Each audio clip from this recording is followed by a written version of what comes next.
Wait for a while. Senator Marcoleta is recognized. Thank you. Maalala po natin, Mr. President, na nung pangalawang hearing po ng Blue Ribbon Committee, doon po namin finload yung idea na kung nais po ng mga resource persons, particularly po yung mga 15 contractors na naimbita sa ating Blue Ribbon, kung gusto ninyo na magsalita kayo, come into the open, pinload po namin sa second hearing yon. Makakatulong po kayo sa Estado, lalong-lalo na po kung magbabanggit kayo ng mga taong alam ninyo na mas malaki kaysa sa inyo kung bakit nangyari ang matinding korupsyon sa ating bansa. So pinupload po natin yung idea na maaari silang mag-apply under the Witness Protection Program. Kaya po yung una nilang pananalita, nung sila ay wala pa po at hindi pa nakumbinsi siguro na lalabas, iba po yung kanilang testimony sigurado. Ngunit nung malaman nila na may pagkaseryoso naman po yung offer namin, na kung makakatulong po kayo, magsabi na kayo ng totoo, baka po, sabi namin, yung criminal prosecution, madidispense na yon, pinaka most likely siguro, pagdating ng araw, civil liability na lang ang haharapin ninyo. Meron po akong paniwala na pinag-isipan nilang mabuti yon, kaya lumabas yung mag-asawa na yon. Nung lumabas sila, natural, dahil sa magsasabi na sila ng totoo, lalabas po talaga kung anong gusto nilang sabihin. Maring taliwas po doon sa narinig na nauna na pahayag ni Senator Kiko. Sa mga tweet, hindi po pwedeng pagbasihan yung nauna nilang pagsagot sapagkat hindi pa sila nakapagpasya na kanilang sasabihin na kung anong nalalaman nilang totoo sa kanilang kalooban. Yun po yung totoong nangyari ron. Kaya hindi po ako naniniwala nang dahil lamang doon sa maaring hindi pareho nung una yung kanyang testimony at doon niya na sinabi yung buong katotohanan ay maaring edited o maaring may pagbabago o hindi pwedeng pagbasihan. Sa aking palagay po, ang pinag-uusapan natin, ano man yung kanilang sinumite, wala pong karapatan ang sino man sa atin na husgahan yun eh. Yun po yung kanilang nalalaman eh. Pagdating po ng araw, ang korte na po ang gagamit doon. Kung sakasakaling matapos po yung investigasyon na ito, nagkaroon po ng committee report at sinumiti po at ang rekomendasyon po ay ipagsakda lahat ang mga tao may kinalaman dito. Yun pong mga ganong klaseng dokumento ay pupunta rin sa korte eh. And in the final analysis, only the court can determine yung veracity o yung kawalang katwiran, kung meron man, ng mga naunang pahayag. Yun po yung gusto naming mapansin, Mr. President. Salamat po. On a question of privilege, which is the higher and preferred way of speaking before this body. Mr. President, I am armed by the explanation of the minority leader that we're not questioning the prerogative of the presiding officer, but we can question the Senate President on issues that are quite legitimate, such as the matters I would like to raise today. Unsettling because, Mr. President, on September 9, in your interview with ANC Head Start with Ms. Karen Davila about the Blue Ribbon chairman being a lawyer, your answer is, there is no such thing as a rule na dapat abogado yun. Abogado ka nga, di ka naman magaling mag-imbestiga, di ba? So useless. Mr. President, I'd like to put on record there was no inclination from this representation na meron man lang kaming sinabi na ang chairman ay dapat, chairman ng Blue Ribbon Committee ay dapat abogado. Wala po kaming kahit na shadow ng inclination. Any reference to that matter, wala po kaming sinasabi. Ngayon po, yung sinasabing abogado ka nga, di ka naman magaling mag-imbestiga, hindi ko po alam kung sino po yung tinutukoy ninyo, sapagkat narinig din po kayo sa inyong mga interviews, sinabi niyo po, Mr. President, na maraming dissatisfied sa direction na tinahak po ng aking investigasyon nung ako pa po ay chairman ng Blue Ribbon Committee. Hindi ko po alam kung sino po yung dissatisfied sa mga members natin. Wala naman pong perpekto, Mr. President, pero sa akin pong pananaw ay ginawa ko po yung aking makakaya.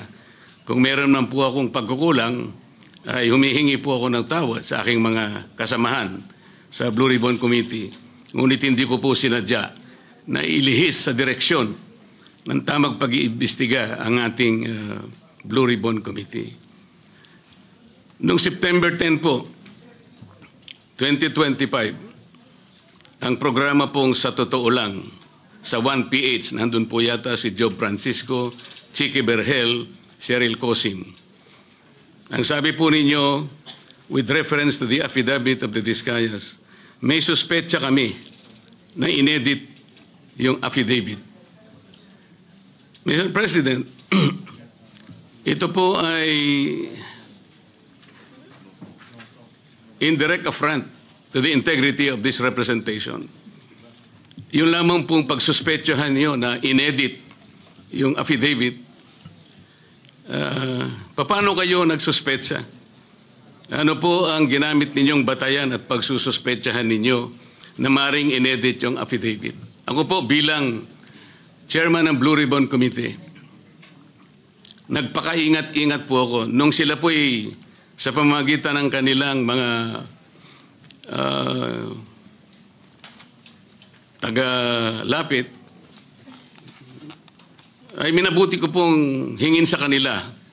Sumulat sila sa akin para malaman ko kung talagang meron silang kagustuhang magpahayag ng kanilang saloobin tungkol sa dinidinig natin sa Blue Ribbon. At gusto kong masatisfy ang sarili ko, Mr. President, kung totoo nga at kung bakit nila gagawin. So nakareceive po ako ng sulat sa kanila, handwritten. At nung malaman ko po na talagang galing sa kanila ang pagpapahayag na voluntaryo, sinabi ko, sige, gawin ninyo. At kinakailangan, bago nyo ibigay sa akin, notaryado na yon. At yun pong affidavit na yon, o subscribe sworn statement, Mr. President, ay naibigay sa akin, araw na po, maggagabi na po ng araw ng linggo, in a sealed envelope. At kung sinasabi po ninyo na ang SOP ay dapat na ibigay sa mga miyembro ng ating Blue Ribbon, wala na pong pagkakataon sapagkat sa umaga po alas 9 ay magsisimula na po ang Blue Ribbon Committee. Noong September 14 po sa Twitter ninyo, meron po kayong binanggit at ito po ang nakasulat. Very devious. Wala pang hearing ang Blue Ribbon ni Ping Lacson. Gusto ng ilang magpalitan agad. What are they so afraid of? Bakit minamadali WPP agad ito? Ano bang nangyari? Malalaman natin sa Blue Ribbon kay Senator Lacson, meron siyang investigasyon ginagawa tungkol dyan. Ano po ba yung pinanggalingan ng mga salitang yun, Mr. President? Sino po yung natatakot? Sino po yung nagmamadali? Kung ang inyo pong tinutukoy ay yung aking sulat para i-rekomenda na mag-apply sa Witness Protection Program ang mag-asawang Diskaya, yun po inaayon sa batas, Mr. President. Ito po ay inaayon sa Section 4, Republic Act 6981. Ito po yung Witness Protection Act. Ang sinasabi po doon, in case of legislative investigations in aid of legislation, a witness with his express consent may be admitted into the program upon the recommendation of the Legislative Committee where his testimony is needed when in its judgment there is pressing necessity therefore, provided that such recommendation is approved by the President of the Senate. Ang committee po ay nagpasya, Mr. President, kasi hiniling po nung Diskaya sa kanilang sworn statement na meron tangka sa kanilang buhay, sa kanilang seguridad, ang kanilang pamilya at kanilang mga anak. Kung kami po ay nagmamadali, yun po kasi ang sinasabi ng batas. Para makapag-apply po siya na sa Witness Protection Program, ang chairman po ng committee sa pagsang-ayon ng kanyang mga miyembro, kailangan po kami gumawa ng sulat sa Secretary of Justice. Ayun nga po, ipinrepair namin kaagad. Hindi nga lamang po napirmahan ng pumalit na Senate President sapagkat nagpaliwanag siya, nalaman pala niya na meron palang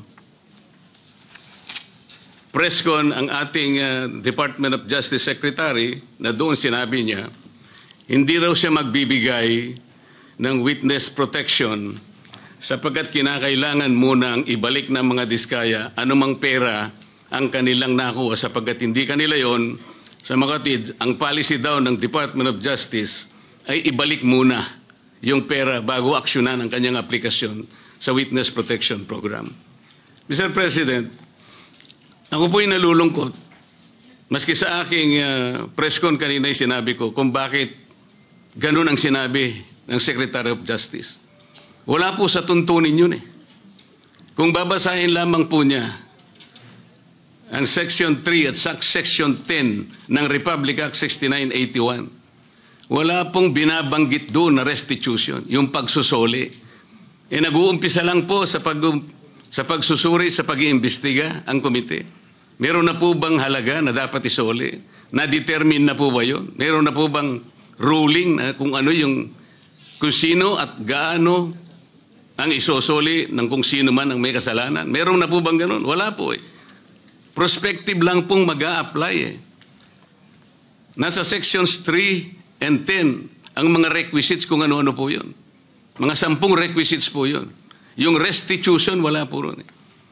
Kaya po ako'y nalulungkot kung bakit po binanggit yun ng Secretary of Justice. Samantalang, nung pong linggo, bago magkaroon ng hearing noong September 8, nagkausap pa kami at binigyan pa niya ako ng kasiguruhan na sige, ibigay mo na sa kanila ang pangangako na mabibigyan natin sila ng immunity sapagkat tayo naman ay magkapartner sa kagustuhan natin, pati yung Witness Protection Program ay ating maipasakagad. So yung pagbibigay po niya sa akin ng garantiya, kasama na po yung kanyang USEC. Yun ang nagbigay sa akin ng lakas na loob. Kaya ako'y sumulat kagad. Hindi ko alam na babaligtarin ako ng Department of Justice. Ngayon po, Mr. President, yun po ang ginamit ninyong dahilan kung bakit hindi nyo pinirmahan. Sana man lang po ay napakarami naman ninyong mga abogado sa inyong opisina rin. Binasa nyo sana yung batas. Kung yung restitution po ay isa sa requisite para ang isang tao ay makapag-apply man lang. Yun po kasi yung prinsipyo ng batas eh.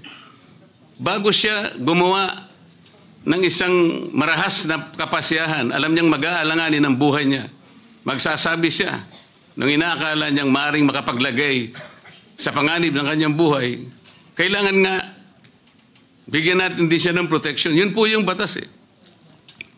Hindi ko nga po alam kung bakit sasabihin ninyo, bakit may pagmamadali? Dito pa nga po sa sinabi ninyo noong September 13, Mr. President. Ang reading ko, sabi po nyo, camouflage lang yun eh. To put me and the leadership of the Senate under the gun. Kunwari, merong naiinis sila. Kung bakit ko pinirmahan, kung bakit hindi ko pinirmang sulat sa DOJ, baka may commitment sila to someone, to some people. Is there a commitment somewhere? Baka merong nakiusap na pwede silang ipasok sa Witness Protection Program. Lahat po ng ganitong mga pagsususpetsa is a direct affront to the integrity of this representation, Mr. President. As a member of the Senate, bakit po kinakailangan magkaroon tayo ng ganitong pahayag sa publiko na walang basihan ni katitingman? Ito po yung nakakalungkot. Noong September 10, sa bilyonaryo interview with Ms. Corina Sanchez, ang tanong po ni Ms. Corina, Bryce Hernandez natatakot daw po siyang bumalik sa Senado may basihan po ba ang kanyang pangamba? Yun po yung tanong niya sa ating Senate President. Ang sagot po ng ating Senate President, sabi niya sa House. Makatwid, parang kinonfirm niya. Ang nangyari, yung mga congressmen nag-request na kung pwede daw, huwag ibalik sa Senate dahil meron daw siyang binabanggit na mga senador. So ang ginawa naman ng mga congressmen, nakiusap kay Speaker, si Speaker tinanong sa akin, dahil ang sinasabi raw kung pwede mo nang i-retain. Sabi ko, hindi pwede dahil sa legal custody namin yan eh. Dahil merong contempt dyan sa Senado. Nakikiusap sila kung pwede na wag sa Senate mismo, hindi naman i-retain sa House. Ang umandar sa akin, siyempre, yung tinatawag na parliamentary courtesy. Kasi meron silang nakakontempt doon, yung si Mendoza, gusto rin naman namin kunin yun. Alam ko later, iimbitahan namin yun. So ang nangyayari po, Mr. President, kaya ba dinidiscredit, kaya ba pinagsususpetsahan yung Diskaya sworn affidavit sapagkat may binanggit siyang 17 congressmen? Yun po ba ang dahilan? Bakit naman po nung siya, yung Hernandez ay nag-testify sa House, bakit kagyat nating pinakinggan naman ang kanyang katwiran? Dahil may binanggit naman siya, di umano, na may kasalanan na dalawang kasama natin dito. At saka siya nagsabi na, huwag niyo na akong ibalik doon sapagkat manganganib ang buhay ko. Ang maliwanag po dito, pagka ang nagsasalita si Bryce Hernandez, parang merong kagad pagpapatibay. Parang pinaniwalaan na natin na maaaring manganganib ang buhay niya sapagkat meron siyang binanggit na dalawang kasama natin. Paano yung buhay ng Diskaya na inimbitahan nila doon? Na binigyan na, bigla na lang nating, wala man lang tayong aksyon. Samantalang 17 congressmen ang binanggit niya. Hindi niyo ba naisip, manganganib din ang buhay niya? Pero walang nagsalita dito sa atin. Yun po yung aking nakikita. Huwag po tayong mag-aaway-away. Ang ating pong hinahanap ay katotohanan lang.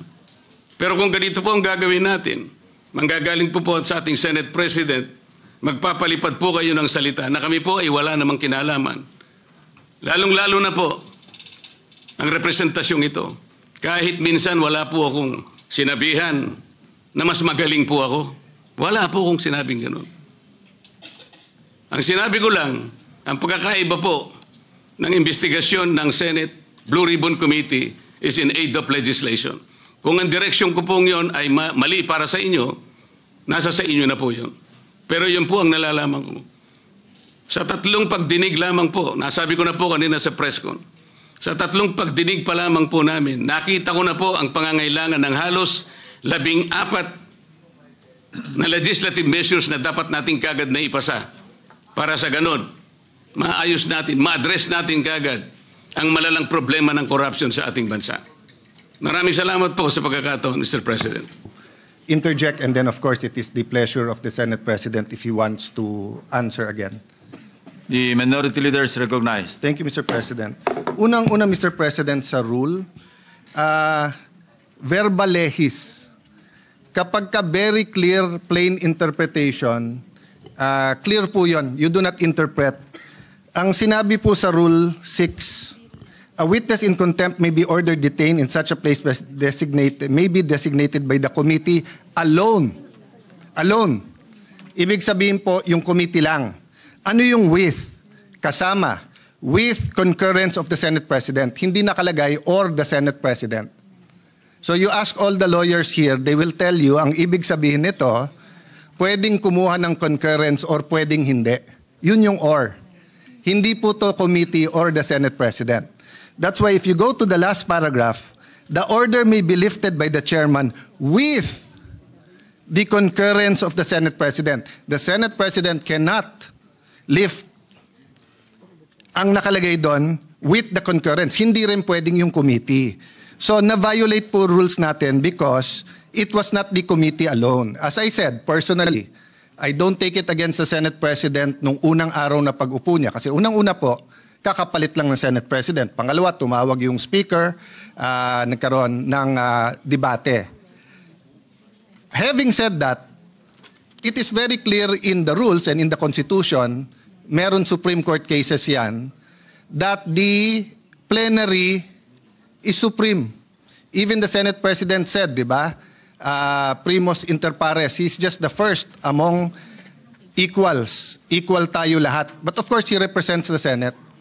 So when the plenary decided to put him in Pasay City Jail, ang makakalift po niyan, hindi po yung committee, hindi po yung Senate President, it's the plenary. So we violated our rules. That's why we stood up to correct. Okay, let me go now to the Witness Protection Program.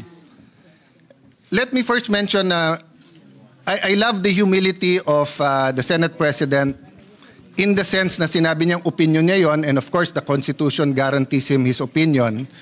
But let us remember, Senator Tito Soto before Monday gave the opinion of a senator. But after Monday, he's giving the opinion of the Senate President. There's a thin line between the opinion of the Senate President for the Senate and the opinion of Senator Tito Soto. Both are valid. He always studies. He always knows what he's talking about. But magkaiba po yun eh. Magkaiba yung dinidebate ko siya sa opinion niya at yung opinion ng Senate President bilang Pangulo ng Senado. So for example po, Mr. President, and let me address then Senator Kiko, although in a sense it's none of my business because he was manifesting that in the Blue Ribbon Committee. Iba po ang Witness Protection Program, Section 3, Admission in the Program. Iba po yung Section 10, State Witness. Iba po yung Section 17, Discharge of a State Witness. Yung pong sinasabing he does not appear to be the most guilty, yan po ay tatanggapin natin pag state witness na, wala po tayo doon. Nandun pa lang tayo sa Section 3 protection. So let me make that clear ha. Kasi po ang nasabi ng Senate President, paano yun yung perception ng tao, most guilty sila. First of all, I don't agree. Kaya nga nagrarally, alam ng tao may mastermind sa likod nila. Di ba? Napakagaling naman ng Diskaya na pati BICAM, pati budget, pati everything, sila ba nagpapatakbo ng gobyernong Pilipinas? Di ba? They probably could be one of the most guilty na may kasama sila, pero it is very much possible na may mastermind behind them. At hindi lang po sila ang may ghost. So kung sila ang mastermind, then ibig sabihin, for example, ano pa? Wow, Sims, etc. Ibig sabihin nun, kasama din sila. Pero kung ginagawa din ng Sims yun, ginagawa din ng Wawaw, maaring individual racket yun, maaring meron pong mastermind. Maaring nasa DPWH yung mastermind. Maaring nandito sa Senado, maaring nasa Kongreso, maaring napakataas ng posisyon. Hindi ko po alam. But assuming for the sake of argument, perception ng tao. Ang perception po is not reality. Trabaho natin to find reality para mabago yung perception. So papakawalan po natin ang possible witness kasi tingin ng tao siya ang most guilty. So, halimbawa po kay Napoles, if there was someone most guilty, wag na natin habulin kasi tingin ng tao siya most guilty. Dapat kinabul natin. No? Ngayon, siya mukhang most guilty, siya yung nakakulong. What's my point, Mr. President?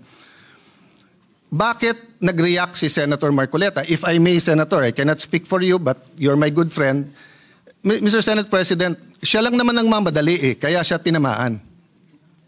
Pero tama na magdali siya, bakit buhay Pag sinabi ng isang witness that his life is in danger, whether we agree with that witness or not, we have to protect their lives. Kahit payag tayo o hindi. Kahit tingin natin nagsisinungaling o hindi. Bakit po? Okay, number one, wala pong magnanakaw na hindi sinungaling. Kaya nga ang kapatid ng magnanakaw ay sinungaling. Bakit po? Ghost project. Pinirmahan mo na may project So nagsinungaling ka na may project kasi wala Di ba? Ninakaw mo, hindi sa'yo yun. Pinalabas mo sa'yo, nagsinungaling ka na. So magkapatid po yun. Hindi nga magkapatid, it's the same person. So pagka nahuli, hindi ka agad aamin yan. Magsisinungaling muna yan. Hindi ako yan. there is a process and a time, and tama po si Senate President, tama po the esteemed Senator Kiko, dumaan sa proseso. Ang problema natin, ayaw natin sa proseso. Protection pa lang, sinasabi nila, papatayin sila. So pagka yan, binigyan mo ng protection, kasunod na doon, sandali lang, ano ba alam mo? So question, paano yan? Baka magsinungaling? Hindi po. Bakit? Sabi po sa Section B ng Section 3, Section B, his testimony can be substantially corroborated on material points. So again, quoting Senator Lacson, may resibo. But quoting myself, hindi peke na resibo, hindi ghost receipts. So ibig sabihin po, pagkatapos mo bigyan ng proteksyon, papupuntahin mo ngayon sa DOJ. Doon mo na pakakantahin. Doon mo na i-assess. Bakit importante to? Kasi pag nakita ng SIMS, nakita ng Wawaw na may kumakanta na, mag-uunahan na yan sa DOJ kung sino ang kakanta. Parang karaoke yan. Pag hindi pa naka-on at wala pang may hawak ng mic, walang gustong kumanta. Pag kinuha na ang mic at kinanta na yung My Way, agawan na sa mic yon. Habang walang kumakanta kung sino ang mastermind dito, wala, liligawin po tayo. Tayo, ngayon, I feel for the Senate President. If part of him feels we're wasting time, may I admit, Mr. Senate President, dear colleagues, part of me feels that we might be wasting time. Bakit? Instead of using this to find the mastermind. Senator Lacson, I appreciate what you've been doing. Having said that, let's go back to the rules. Pag binigyan mo ng protection ng mga diskaya at hindi sila magsabi ng totoo, that can be corroborated in material points. I-discharge mo sila, bahala sila sa buhay nila. Pero may mga techniques yan. Sa ibang bansa, yung kanilang Attorney General, DOJ, sasabihin yan, paano yan, kumakanta na? O kaya sasabihin sa diskaya, papakawalan ka namin, walang protection, pero ipagkakalat namin, sinabi mo na sa amin, ayaw mo lang pirmahin kung sino ang mastermind. So, there are different techniques that are legal to ferret out the truth. Pero hindi naman pwede pong, sabi nga ni Senator Escudero pag binanggit ang congressman, hindi credible. Pag binanggit ang senador, credible. Pag binanggit 2022, papunta ngayong credible, hindi binanggit. I myself think dapat banggitin na 2016. Ba't banggitin nyo rin 2010 to 2016? Wala naman nagsabing graft-free ang DPWH noong 2010 to 2016 Sa bayan namin, contractor, congressman, doon na uso yung sheet piling 2010 to 2016. Bago noon, walang sheet piling sa Taguig. Pero yung sheet piling na isa sa mga pinaka-corrupt ways of flood control, nangyari po to 2010 to 2013 or 2016. So let's get to the bottom of it. But let's follow the law. Yung state witness, malayo pa yon. So nung una ko nabalitaan, kailangan state witness, I disagreed with Senator Marcoleta and went up to him and said, Boss, baka magkaiba tayo ng opinion kung dapat si Diskaya. Pero tama nga siya, wala pa tayo dun, nasa protection pa lang Hindi pa natin naririnig kung anong sasabihin nila. Ngayon, kung, hindi ko na tutuloy, pero yung initials na lang, kung BS ang sasabihin sa atin, bullshit sila.